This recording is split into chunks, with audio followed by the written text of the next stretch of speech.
Good morning, I'm Taylor Wilson, and today is Thursday, September 26th, 2024. This is The Excerpt. Today, New York's mayor has been indicted on federal criminal charges. Plus, we have the latest on Hurricane Helene, and we discuss what Zelensky is pushing for when it comes to long-range missiles for Ukraine. New York City Mayor Eric Adams has been indicted on federal criminal charges, according to multiple reports, after authorities raided the homes of his top aides and confidants earlier this month in what appeared to be part of a major corruption investigation.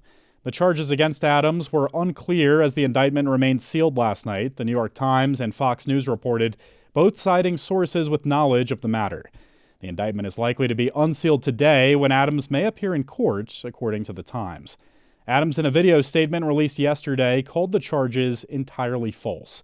The mayor's administration has been under federal scrutiny over the last year for a separate probe on possible illegal foreign donations from Turkish officials during Adams' 2021 mayoral campaign.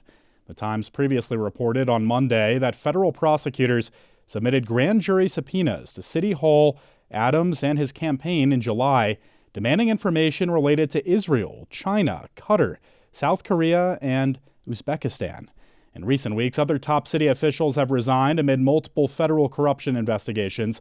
Police Commissioner Edward Caban resigned on September 12th, a week after investigators from the U.S. Attorney's Office in Manhattan seized his mobile phones. Caban was among several of the mayor's aides and confidants who received federal search warrants earlier this month. Hurricane Helene is predicted to reach Florida as a Category 4 this evening. The storm reached hurricane status yesterday and was forecast to grow more powerful and dangerous before making landfall on the state's Gulf Coast. The National Hurricane Center warns that a catastrophic and deadly storm surge is likely along parts of Florida's Big Bend coast, and the center said the storm's speed will likely allow it to penetrate inland across the southeast. Several Florida airports have closed today, including Tampa International, and several universities have canceled classes. You can stay up on all the latest today and through the rest of the week with usatoday.com.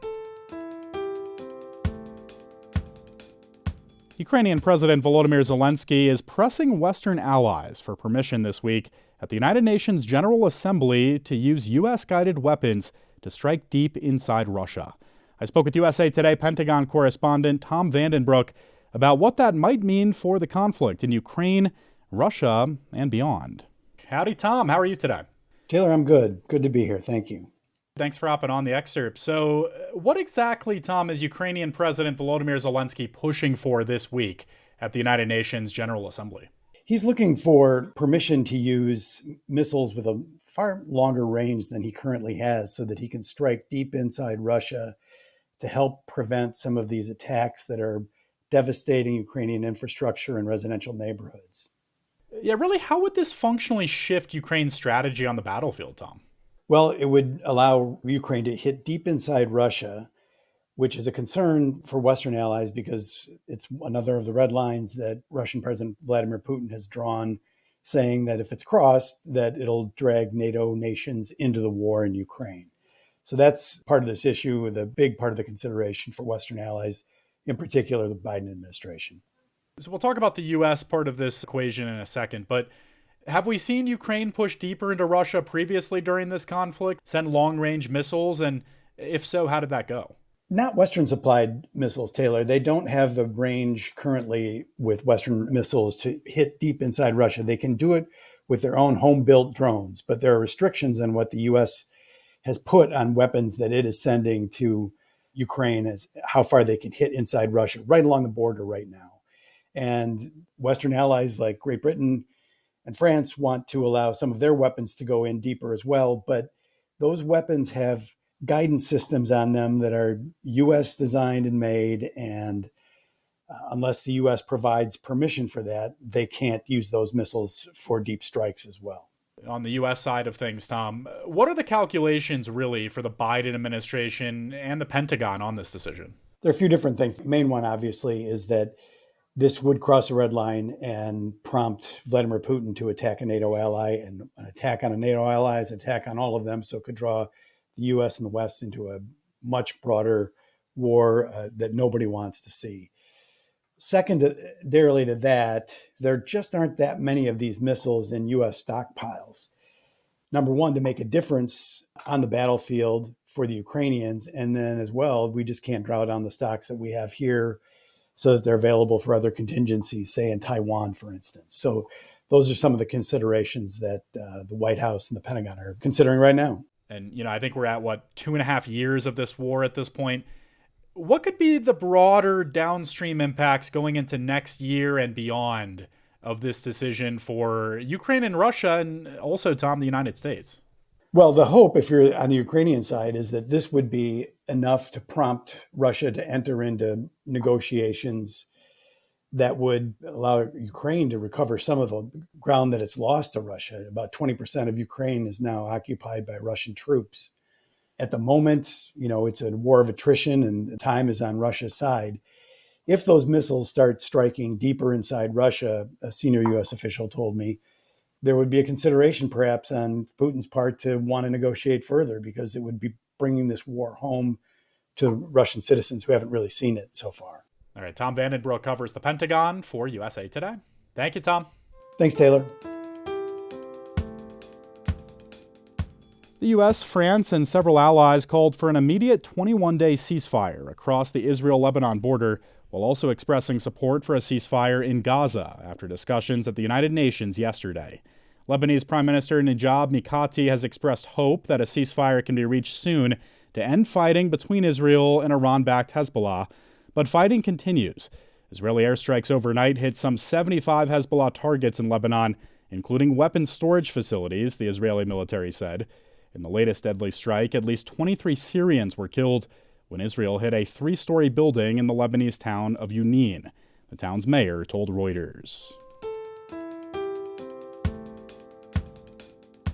U.S. officials and lawmakers yesterday said that Iran is trying to assassinate former President Donald Trump, as well as members of his former administration and the current Biden administration, as payback for the killing of an Iranian general and other hardline policies. The comments came after Trump's disclosure earlier this week that he had been briefed by the Office of the Director of National Intelligence about Iran's real and specific threats against him.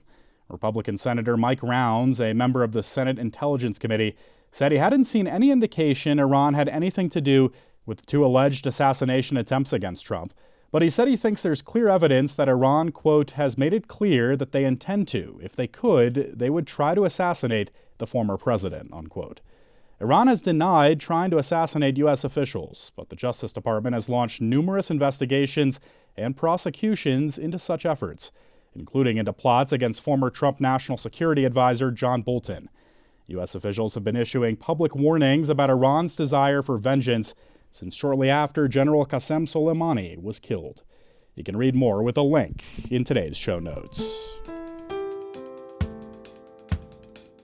Several key election officials say they're prepared to certify 2024 presidential election results if county governments go rogue. I spoke with USA Today democracy reporter Erin Mansfield for more. Erin, thanks for hopping on today. Thank you for having me. So, Erin, what do election officials say in these swing states about potentially suing counties over refusing to certify election results? It has become a trend since 2020 that a lot of local officials, usually at the county level, will kind of go rogue and decide that they don't want to approve election results for reasons that really aren't relevant to whether or not that vote should be certified or approved. And we've seen cases in other states where election officials have sued, for example, the Secretary of State suing a county saying, no, you have to do this. So I spoke with election officials in most of the swing states last week. The ones in Arizona, Pennsylvania, and Wisconsin generally said that they were prepared to sue a county that decided to stand in the way of election results. And you touched on this a bit, Erin, but what really led up to this point? Why do officials say this might be necessary? So what we've seen since 2020, that was the election that former President Donald Trump has repeatedly claimed was stolen from him, but we know factually President Joe Biden won. We have seen people, usually at the county level, who are supposed to do a very administrative task where they just sign off on election results, essentially comparing one column to another, making sure the numbers match. But what they have decided to do, and these arguments are often based in some sort of misinformation about the 2020 election, the one that Donald Trump talks about quite a bit, they say, no, we're not going to certify these. And it's kind of an outgrowth of what happened on January 6th, 2021, when folks showed up to the Capitol, some violently, trying to stop the certification of an election or change it to be certified for another candidate, the one who lost. So what's happening is this battle has not actually ended. It's just moved down to the local level. It's in people's backyards. And so what states are saying is, well, counties have to do what they're told. They don't get to just decide whether or not an election was valid based on some thoughts about maybe a voter roll or some guidance they didn't like from the state. That's not their place. So what's happening, and what has happened before, is states will bring counties to court so that the court can say, you have to do your job. Certifications will start November 6th. That's the day after the election. So it's something I'm keeping my eye on, and it sounds like other people are keeping their eye on too. And they did confirm in several of these states that they will take someone to court if they have to make sure that the legitimate election is upheld. As you mentioned in the piece, Erin, lawsuits are not the only potential remedy here. What other options do state election officials have to ensure election results are certified properly? Yeah, so in Michigan, for example, the state can actually step in and certify if the county won't. So they don't even have to go to court. They just do it. That's actually true in Colorado as well. Not a swing state, but a state that we've seen a similar movement related to fighting election certification. North Carolina has a different remedy. And in 2023, last year, the State Board of Elections actually stepped in and removed 2 members from a local board of elections that was in Surry County. So that's just a different remedy from the process that they were talking about in Pennsylvania and Arizona. But, this was a question we wanted to ask up front to know what we might be able to expect. In Georgia, Secretary of State Raffensperger, he said that might not be necessary to actually engage with a county that doesn't certify, but he did say, quote, at the end of the day, we'll make sure every county follows the law and follows the Constitution. Erin Mansfield covers democracy for USA Today. Thank you, Erin. Thank you, Taylor. There have now been not 1, but 2 assassination attempts on Donald Trump.